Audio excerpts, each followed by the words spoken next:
हम किससे परेशान हैं? अपनी सोच से, है ना। क्योंकि दुनिया में कोई भी चीज़ जो बाहर हो रही है वो हमें तंग कब करती है? जब वो अंदर आ जाती है ना। कोई चीज़ बाहर हो रही है तो वो आपको बाहर तंग नहीं कर सकती, लेकिन जब आप उसे बाहर से अंदर ले आते हैं तो वो आपको तंग करती है। बाहर से अंदर कैसे लाते हैं? By thinking about it.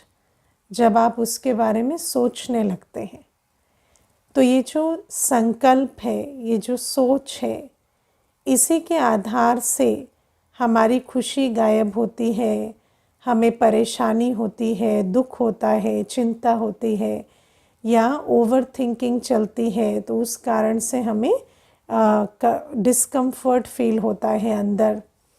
अब बाबा हमें जो रोज़ ज्ञान मुरली देते हैं उसको हम क्या कहेंगे? फूड फॉर थॉट, है ना। सोचने के लिए, मन के लिए भोजन।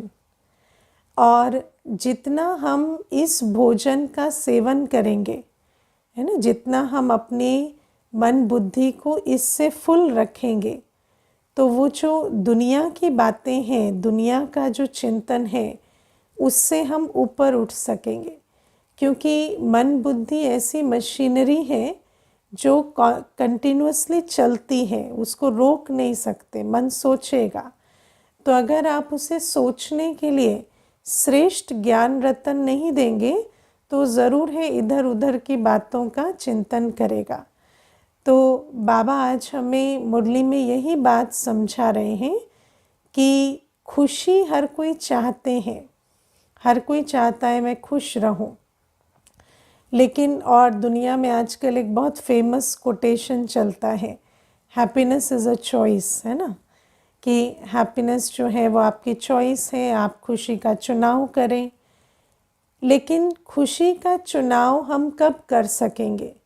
तो जैसे मैंने आपको बताया कि अगर हम दुनिया में जो दुख की बातें हैं, चिंता की बातें हैं, चाहे शरीर में वो बात चल रही है, क्योंकि आत्मा के बाद जो भी कुछ है उसको हम क्या कहेंगे? वो पुरानी दुनिया का हिस्सा है।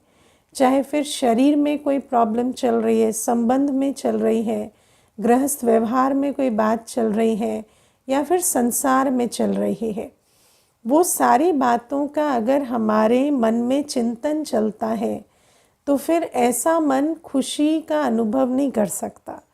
तो इसीलिए बाबा हमें आज समझाते हैं कि अगर हमें खुश रहना है, खुश रहने की धारणा करनी है, खुश रहने की शक्ति हमें अपने अंदर जागृत करनी है, तो सबसे पहले हमें क्या करना है? अपने आप से रूह रिहान करना आना चाहिए। माना आत्मा को अपने आप से अपनी रूहानी बातें, अपनी जो आत्मिक जर्नी की बातें करना आना चाहिए, या आत्मा अपने बारे में अपने आप से बात करे। अब आप देखो, जैसे अगर आप चेक करें तो आपके मन में ज़्यादातर क्या चलता है? पर चिंतन, है ना। पर चिंतन माना दूसरे का चिंतन। अब चाहे शरीर का चिंतन हो, संबंध का हो, बातों का हो, परिस्थितियों का है, तो वो पर चिंतन चलता है। अब वो जो पर चिंतन है, उस पर चिंतन से हमारी खुशी गायब होती है, क्योंकि दूसरे का जो पर है उस पर आपका कंट्रोल नहीं है ना। और जब आप उसके बारे में चिंतन करेंगे जो आपके कंट्रोल में नहीं है, क्योंकि ना शरीर हमारे कंट्रोल में है, ना संबंध, ना कोई और परिस्थिति, तो जब आप उसका चिंतन करते हैं तो आपकी खुशी गायब हो जाती है। लेकिन जब आप स्वचिंतन करेंगे तो आपको खुशी होगी। लेकिन स्वचिंतन माना अगर आप बैठकर ये चिंतन करेंगे कि मेरे अंदर ये बुराई है, मेरी ये आदत ख़राब है, मेरी पर्सनालिटी में ये फ्लॉ है, तो फिर भी वो खुशी जो है वो गायब होगी। तो बाबा कहते हैं कि अपने साथ रूह रिहान करना, माना आत्मा, बाबा ने जो आत्मा के बारे में हमें ज्ञान दिया है, उस ज्ञान के बारे में अपने से बात करें। वो नहीं जो हम समझते हैं हम हैं, लेकिन वो जो हमें बाबा ने बताया कि तुम हो, हम उसके बारे में चिंतन करें। जैसे बाबा हमें बताते हैं कि हम आत्मा का जो स्वरूप है, जो गुण है, वो है ज्ञान, पवित्रता, शांति, प्रेम, सुख, आनंद, शक्ति। तो हम बैठकर अपने शांत स्वरूप, सुख स्वरूप, स्नेह स्वरूप का चिंतन करें कि मैं कैसे दिव्य आत्मा हूँ, कैसे सुख स्वरूप आत्मा हूँ, शांत स्वरूप आत्मा हूँ। फिर बाबा ने हमें आत्मा की 84 जन्मों की पूरी कहानी सुनाई है ना। और बाबा ने हमें क्या बताया है कि जब हम बच्चे जो इस समय ब्राह्मण बने हैं, जो इस समय बाबा के पास आकर मुरली सुन रहे हैं, हम कौन से बच्चे हैं? हम वो बच्चे हैं जो परमधाम में भी जब रहते हैं ना बाबा, हम बाबा के साथ जब परमधाम में हैं तो हम बाबा के बिल्कुल नज़दीक बैठते हैं, है ना। तो अपने चिंतन करना है कि मैं परम धाम में कहाँ बैठी हूँ। बिल्कुल जैसे गले में हार होता है ना, बिल्कुल नज़दीक, ऐसे मैं बाबा के बिल्कुल पास बैठती हूँ। और आप सोचो, दुनिया में अगर एक सागर के पास, जैसे पानी का सागर होता है जिसको हम सागर के किनारे कहते हैं, बीच पर कोई अगर बैठता है तो उसको कितनी ठंडक और कितना पानी का जो अनुभव है वो कितना अच्छा होता है।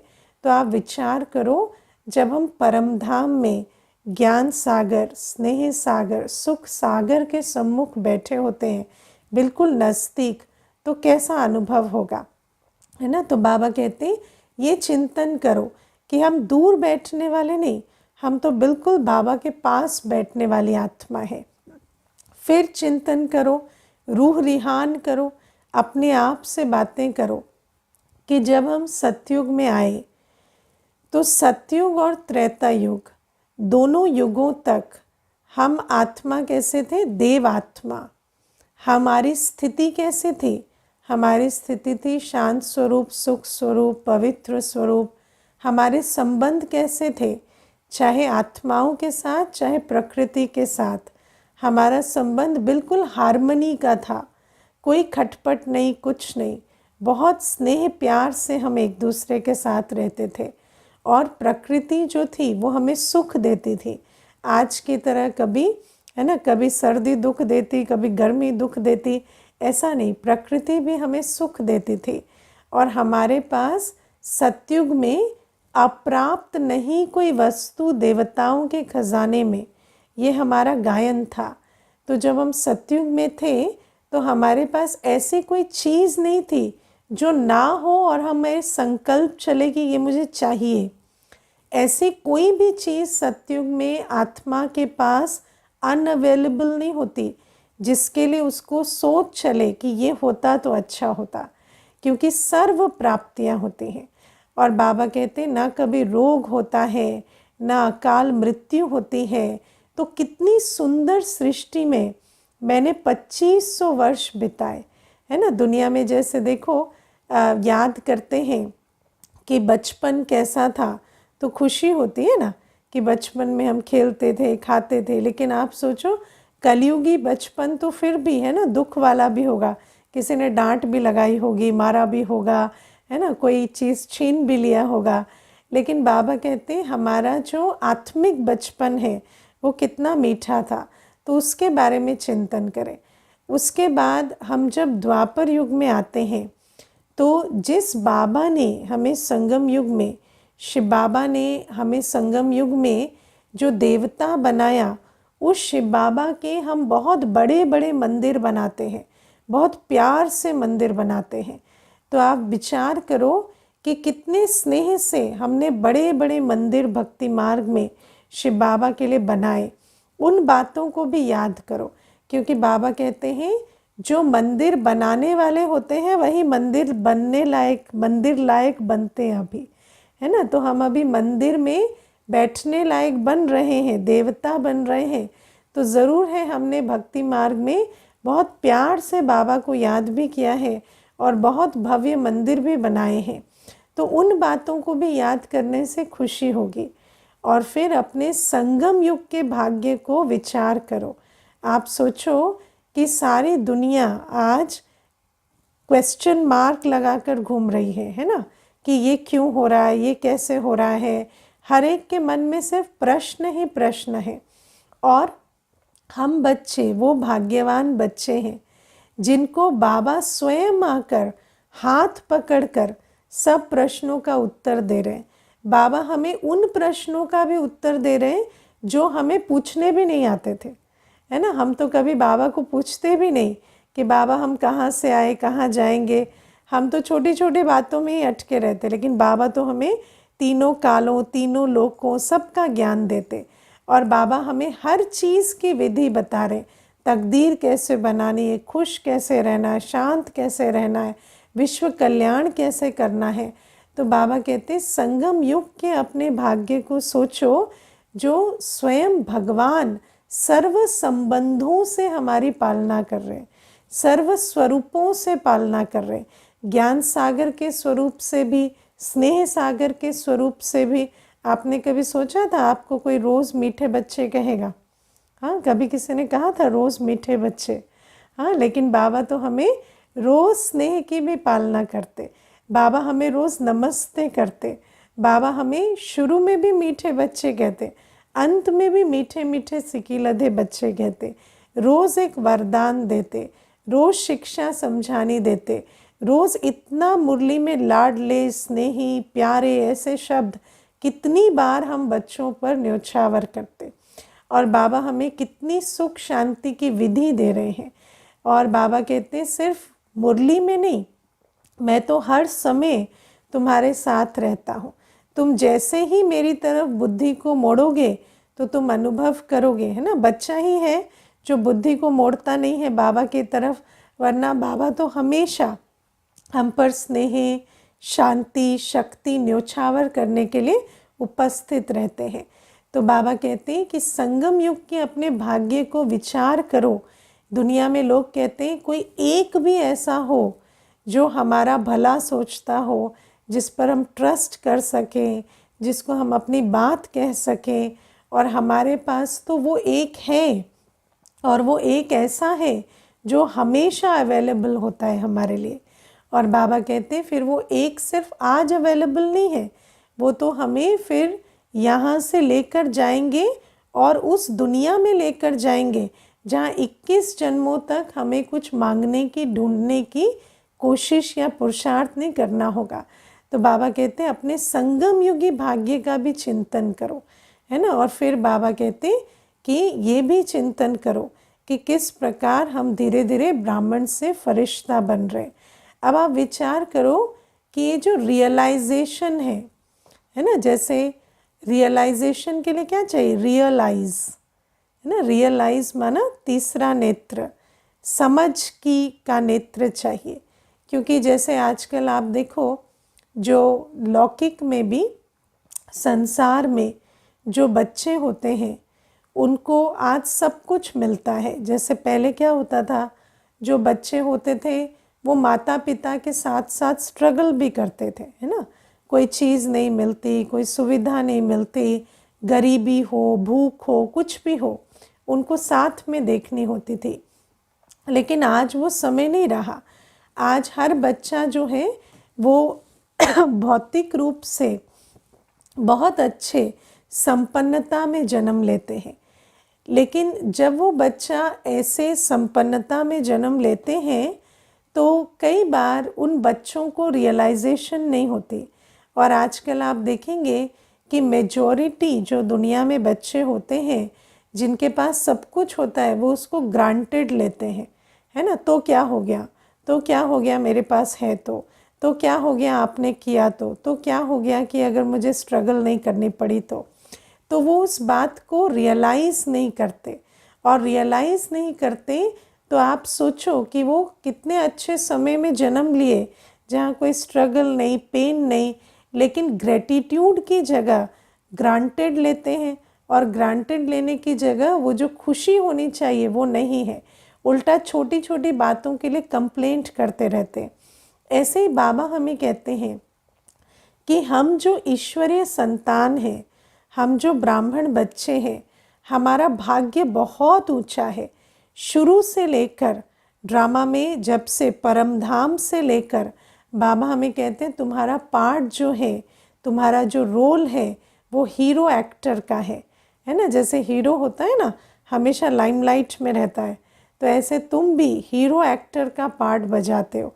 सर्वश्रेष्ठ, हर युग में तुम्हें सर्वश्रेष्ठ प्राप्ति और सर्वश्रेष्ठ पार्ट बजाने को मिलता है।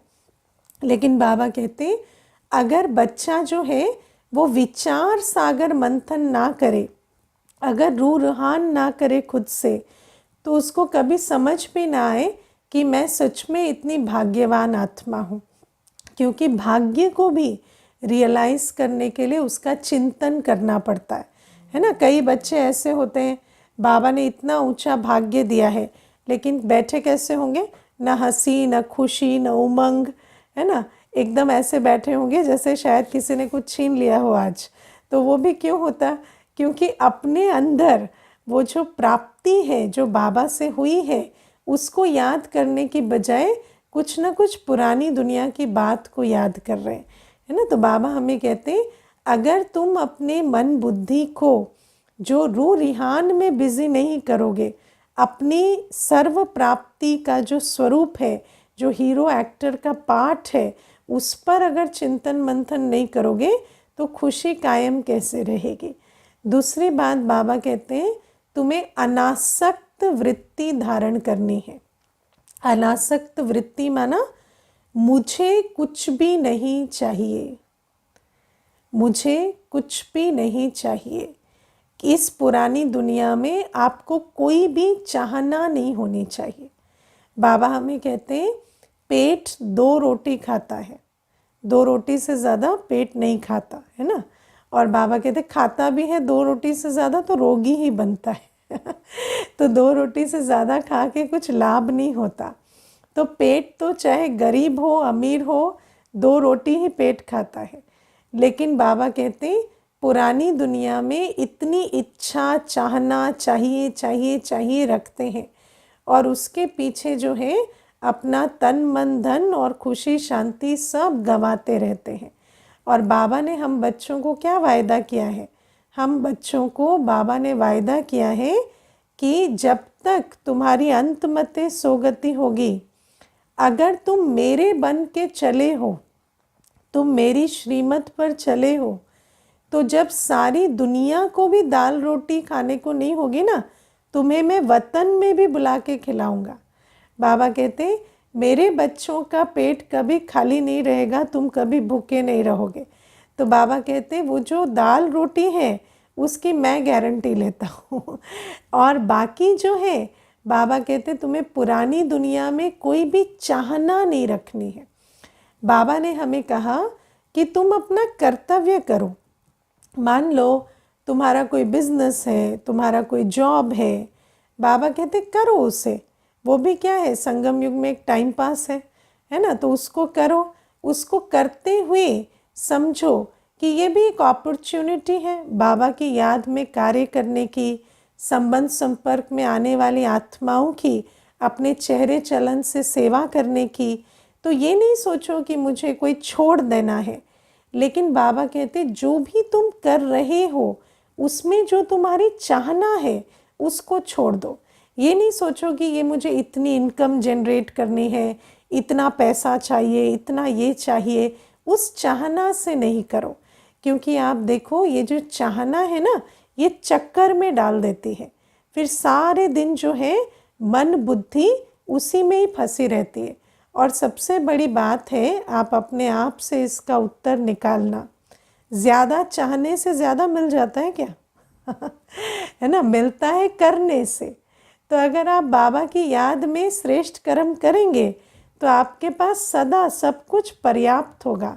ब्राह्मण कभी संगम युग में ऐसा नहीं होगा कि उसको कोई चीज़ ज़रूरत है और वो नहीं प्राप्त होगी, वो ज़रूर होगी। और वो चाहने से नहीं होती, वो होती है बाबा की याद में कर्मयोगी होकर कर्म करने से। तो बाबा कहते हैं ये चाहना के चक्कर से निकल जाओ, है ना। मैं आपको बहुत छोटी सी इसमें बात बताती हूँ। आज एक कुमार आया था, है ना, सेंटर पर। तो मुझे ऐसे बातों बातों में कहते हैं कि मैं जब भी अपने दोस्तों से मिलता हूँ तो कुछ ना कुछ बात में अनबन हो जाती है और वहाँ से मेरा मूड ऑफ हो जाता है और मेरा पढ़ाई में ध्यान नहीं लगता। तो मैंने कहा बात किस बात पे अनबन हो जाती है? तो कहते हैं मुझे ऐसा लगता है कि वो मुझे इतना इंक्लूड नहीं करते या मुझे उस प्रकार से महत्व नहीं देते जैसे मैं उनको देता हूँ। तो उस बात में फिर मैं कुछ ना कुछ रिएक्ट कर जाता हूँ और वहाँ से मुझे फिर कुछ ना कुछ वो और ही उल्टा बोलते हैं और मेरा मूड ऑफ होता है। तो मैंने उसको कहा आपको क्यों चाहिए उनका अटेंशन या उनका जो भी कुछ है? तो कहते तो मैं जाना ही बंद कर दूं। मैंने कहा मैं तो नहीं कह रही आप जाना बंद कर दो, आपका जो समय है, आप कह रहे हो आप लाइब्रेरी में पढ़ते हो तो वो आसपास होते हैं, आप उनके साथ बैठते उठते हो, तो बैठो उठो लेकिन चाहना छोड़ दो। क्योंकि आप सोचो अभी वो जा भी रहा है और वहाँ बैठता है, लेकिन इस चाहने के कारण वो वापस आकर दुखी होकर पढ़ाई पर कंसंट्रेट नहीं कर रहा। लेकिन अगर वो चाहना से मुक्त होकर वहाँ बैठे तो उस समय को भी एंजॉय करेगा और वापस आकर भी अपनी पढ़ाई करेगा। तो बाबा कहते मान लो और बाबा ने हमें तो, हम जो ब्राह्मण बच्चे हैं, हमें तो ये भी मालूम है कि हमारा जो समय संकल्प है वो किसके लिए है? वो है सतयुग के निर्माण के लिए। तो हमें पुरानी दुनिया में ये चाहिए वो चाहिए उसमें बुद्धि लगाकर अपनी शक्ति को डिप्लीट नहीं करना है। बाबा कहते कर्म करो कर्मयोगी होकर, और जो भी कर्म का फल मिले उसको ड्रामा प्रमाण है ना एकदम हर्षित होकर स्वीकार करो। बाकी चाहना रखना, आसक्ति रखना, इससे सिर्फ खुशी खो जाती है।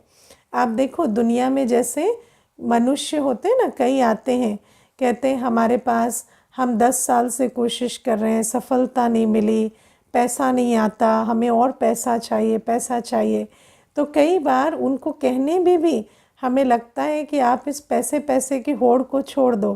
क्योंकि आज क्या है दुनिया में, हर कोई सोचता है कि किसी को कहना भी कि आप पैसा पैसा मत करो या आप दुनिया की चाहना में मत जाओ, सोचते हैं कि जैसे कोई अशुभ बात कह दी हो। लेकिन बाबा कहते हैं ये सबसे शुभ बात है, क्योंकि आप अपना कर्म करो, बाकी आप इन बातों में नहीं जाओ कि मुझे इतना पैसा जनरेट करना है, इतना ऐसे करना है। कर्मयोगी होकर करो और कोई भी चाहना या आसक्ति से फ्री रहो। तीसरी बात बाबा कहते कि बच्चे ज्ञान का मनन चिंतन करें तो खुशी जो है वो कायम रहेगी। खुशी कैसे रहेगी? ज्ञान की बातों का मनन चिंतन करने से। अब ज्ञान जो है दुनिया में कहते हैं truth is power, knowledge is power, है ना। और जब हम बाबा जो हमें ज्ञान बिंदु देते हैं, चाहे वो आत्मा के बारे में है, चाहे ये कितना सुंदर समय है संगम युग का, या हम इस पर चिंतन करते हैं कि शिव बाबा मेरा पिता है, माता है, बंधु है, सखा है, या हम विचार करते हैं कि अभी चक्र फिरकर कहाँ जा रहा है? सतयुग की ओर जा रहा है और हम देवी देवता बनने वाले हैं। तो जब हम इन बातों का चिंतन मनन करते हैं, या बाबा हमें कोई इंटरेस्टिंग बात कहते हैं, जैसे आज बाबा ने कहा कि आंसुओं की टंकी को योग की अग्नि से, है ना, योग की गर्मी से सुखा दो।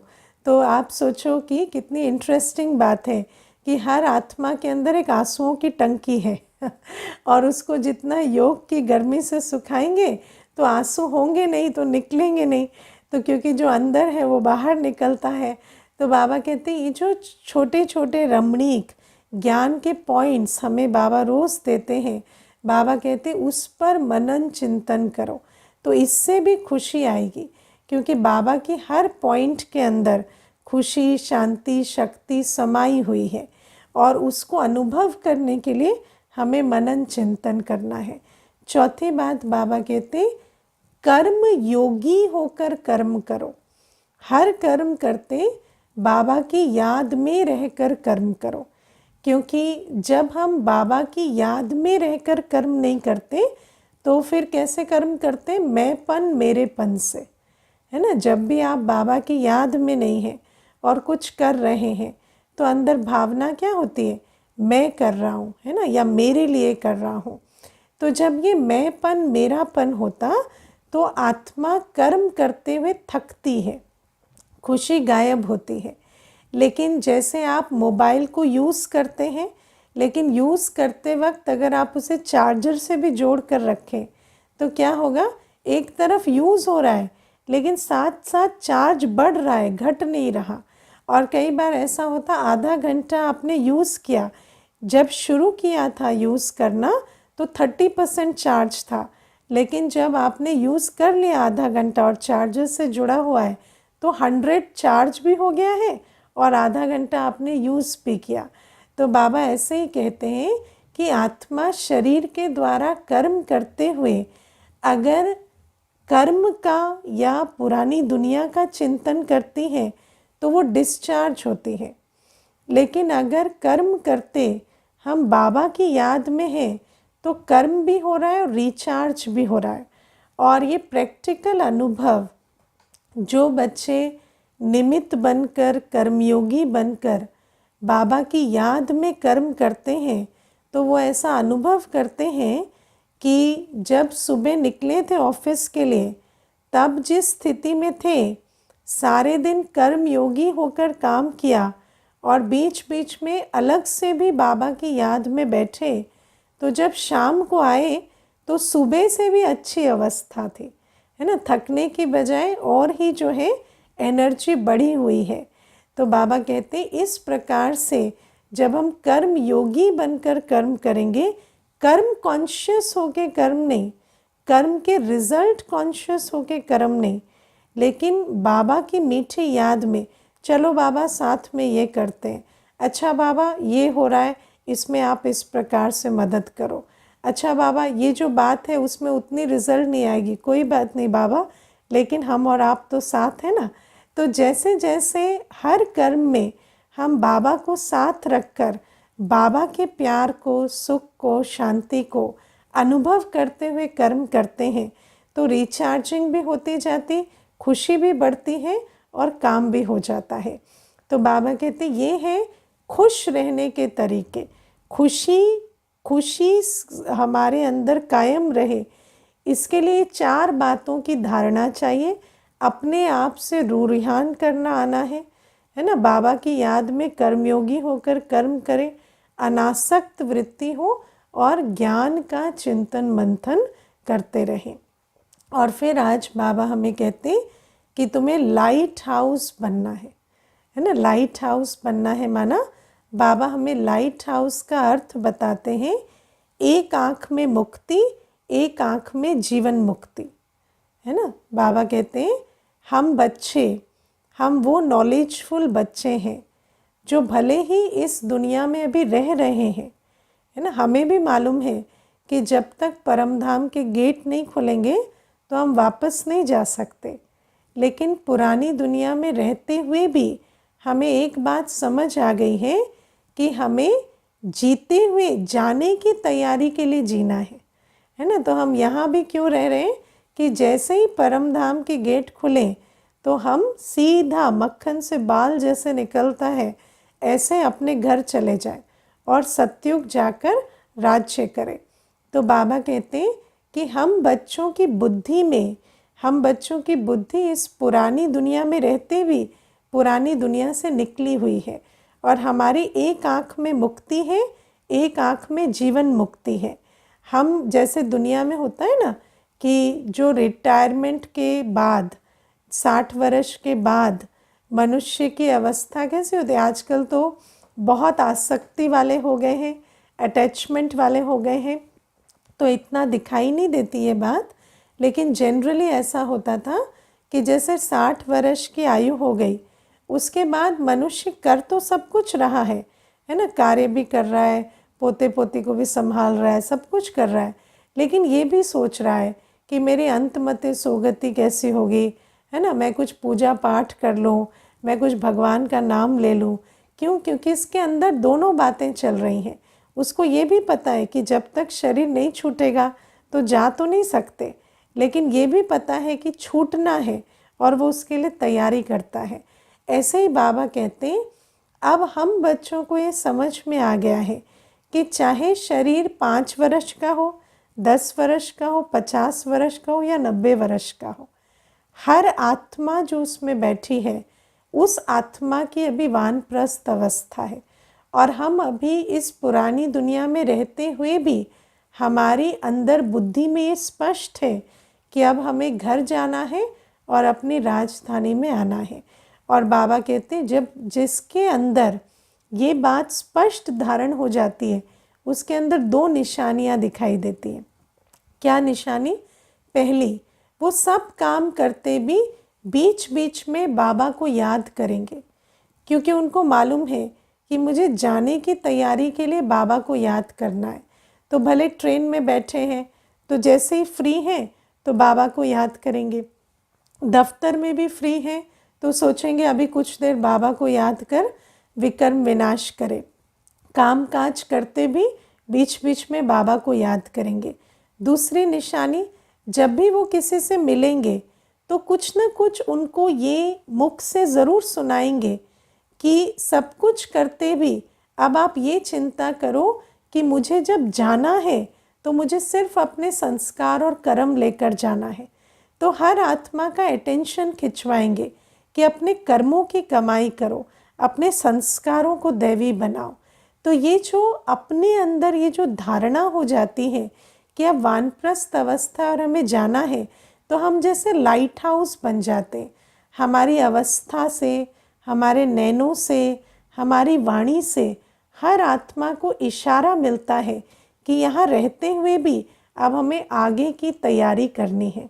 और जब हम ऐसी अवस्था में स्थित होते हैं तो बाबा कहते हैं जैसे लाइट हाउस होता है ना, एक जगह पर खड़ा है लेकिन राह दूर दूर के नावों को भी दिखा रहा है। ऐसे हमारी स्थिति भी हर आत्मा को एक बुद्धि का इशारा देती है। और जब भी कोई हमसे मिलता है, संपर्क में आता है, तो उसके अंदर भी आता है हाँ, जब हमें जाना है तो हमें कैसी अवस्था में जाना है उसकी हम तैयारी करें। तो ये भी बाबा हमें कहते हैं।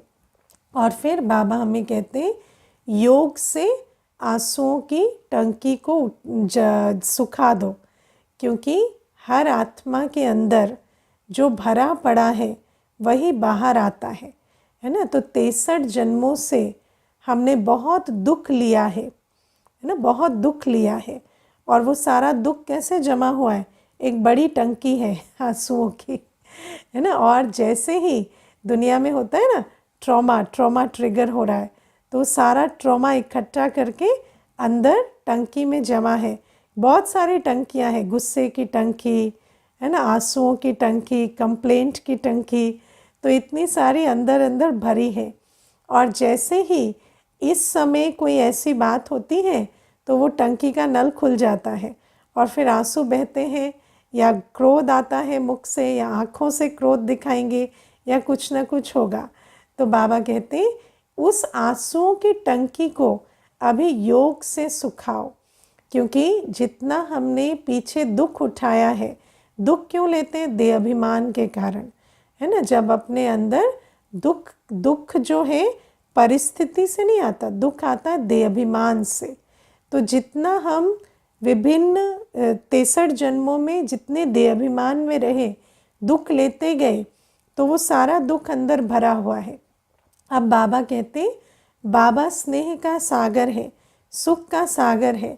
तो बाबा से सुख और स्नेह लेकर हमें उस दुख की टंकी को, आंसुओं की टंकी को सुखाना है। और फिर हमें कोई भी परिस्थिति ऐसी नहीं लगेगी कि ये व्यक्ति मुझे रुला रहा है, या ये परिस्थिति में तो मुझे ऐसा लगता है जैसे आंसू बहते चले जा रहे हैं। हर परिस्थिति एक खेल लगेगी, क्योंकि जब अंदर की टंकी सूख गई है तो अंदर से दुख का रिएक्शन नहीं आएगा। और कितनी भी बड़ी बात ऊपर से हो, लेकिन उसको खुशी से खेल की तरह देखेंगे और पार करेंगे। अच्छा, ओम शांति।